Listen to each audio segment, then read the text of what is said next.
Okay, guys, Under the Arch Sports. I'm Eric, that's David, and crude setup. I know we are in our hotel room in College Station. We are at the game, and I didn't bring the laptop, and I'm not doing all the graphics and everything for this one.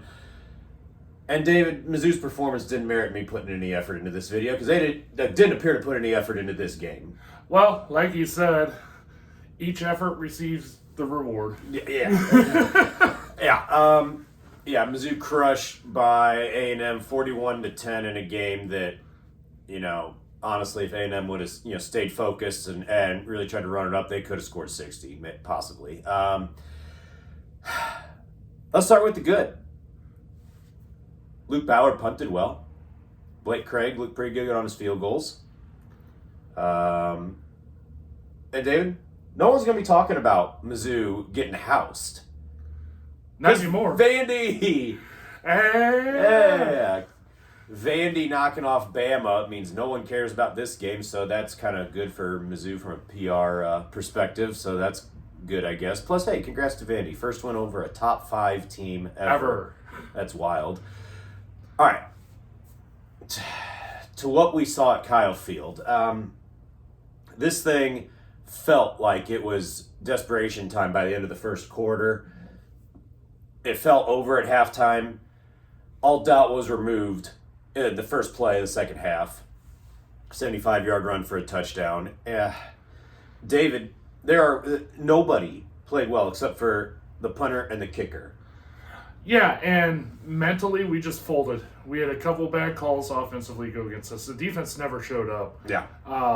Offense at least had a little something going early on, had a PI that they ended up not calling, so that didn't go their way. And then they had illegal man downfield, which called back Luther Burden's touchdown. And after that, the body language, everything else, it just folded. It was awful. Yeah, you can talk about those penalties and bad calls throughout the game. Doesn't matter. This team showed no resilience. They showed no mental toughness, no fight, no pride. Yeah, it was things are going they're not going our way, so, the body language on the sideline was awful. Yeah, we've seen Luther Burden with awful body language before, saw it again a lot. It wasn't just him, it was the whole team. Yeah, true. Offensively, problems all over the place. Brady Cook is the biggest problem on the offense. It's the most visible problem, and it starts with the fact, I think, and we'll never know this, I would suggest for Brady Cook, it's all between the ears in that he is scared of throwing an interception. That's what it looks like. It looks like he is scared to throw an interception.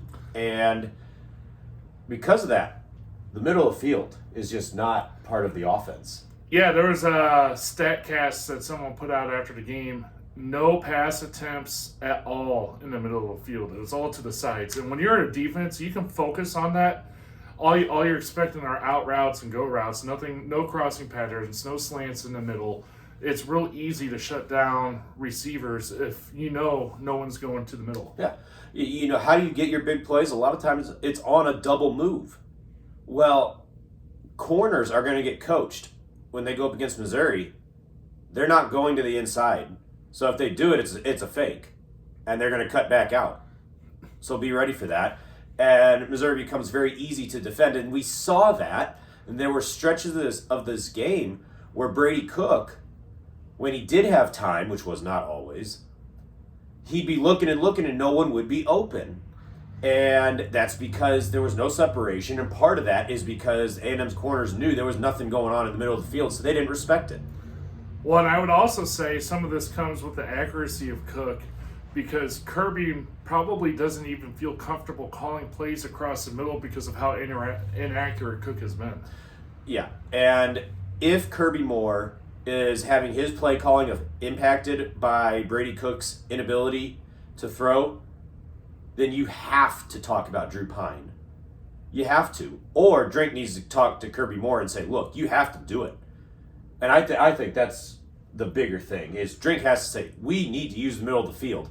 If Brady Cook throws interception after interception, so be it. But we have to at least try. Well, and in the presser, he was asked if they talked about changing out Cook or any of the starters. Drink said why. We were trying to build a rhythm and offense, and I can kind of understand where he's coming at. And then he kind of came after with another question of what do you plan on doing this upcoming week? And Drink said, at this point, no one's safe. Everyone has to look at what they were doing. We have to go back to the drawing board. So maybe he will look at a quarterback change. I doubt it, knowing Drink. I can't imagine. But, I mean, something needs to happen, and it needs to happen quick. Otherwise, this season's going to get real ugly. Yeah, I don't think Brady Cook gets benched. It would have to be injury related or something. That's just based on Drink's history with quarterbacks. Now, or they come out and say he has an injury. I don't even think he'd do that. Now, the defense. That was supposed to be the strength of this team, especially running the ball. I was very surprised that Missouri just got blown up on the defensive line all day. I don't think Connor Weigman's jersey got dirty. No, I really don't. He had all day, every time seemingly, and then when he did scramble, he had forever to run. It was stunning how bad the defense was. Well, it's worth noting there wasn't, again, a single blitz. Yeah. I think there may have been some late in the game, but if there were, it was much later than it needed to happen. By the second, third drive, they needed to be blitzing a lot because they weren't generating pressure, and you have to generate pressure. Maybe they didn't blitz because they were afraid of the secondary getting torched, even worse, because they got torched. And I think overall, with this defense, it was the first time where Missouri's defense really looked like a unit that lost 5 guys to the NFL. You know, especially you have both your corners gone. All right? That's a big thing. And it really showed up. And I think you have 2 core problems with this team. We haven't talked about them. And they, to an extent, go hand in hand. Leadership. And, David, there's 2 ways to look at leadership. Talking about the coaching, overall coaching. And you're talking about player leadership, your captains. So, which one do you think is the bigger problem? Oh, I would almost lean on your captains, mainly Brady Cook. You can't lead the team if you can't perform. Yeah. You know, anything he does rings hollow. Any words he says about execution, staying focused, it all rings hollow when the entire team sees him 13 for 31. It doesn't work like that. You have to be able to execute. You have to lead by an example, at least to some extent. And right now, Brady Cook can't do it. And coaching, I don't know, coming off of a bye for what was viewed as the first real big game, and to completely faceplant. That blows my mind.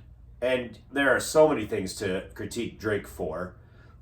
In the press conference earlier this week, Drinkwitz said that he fully expected Marcel Reed to be the starter. That did not happen. Marcel Reed only played once A&M was up by 1 million. Was that gamesmanship? Or was Drink just that wrong? Because it sure looked like he expected Reed to go and had no answer or no backup plan. That's what it looked like, and that's a colossal failure on Drinkwitz's part. Absolutely. Even if he did have a plan for Weigman, didn't work. It was an absolute disaster, a train wreck, unacceptable, cannot happen. You had a team that came out just not ill-prepared, and then did not respond to any sort of challenge, did not show any mental toughness. All of that boils down to coaching. And it leaves Missouri with a lot of questions going forward. You know, that they'll beat UMass. They'll beat them badly. At least they better. That's another game like early season type things where you only learn bad things. If they don't win by 3-4 scores at least, you're talking about a season that can really, really start going off the rails. And, I think it's time to revisit expectations, and I think I might do a separate video on that. But this is not a playoff team. Not at all. Yeah, sure. Mizzou goes out and wins out. Yeah, they're in. But come on. Be honest with yourself.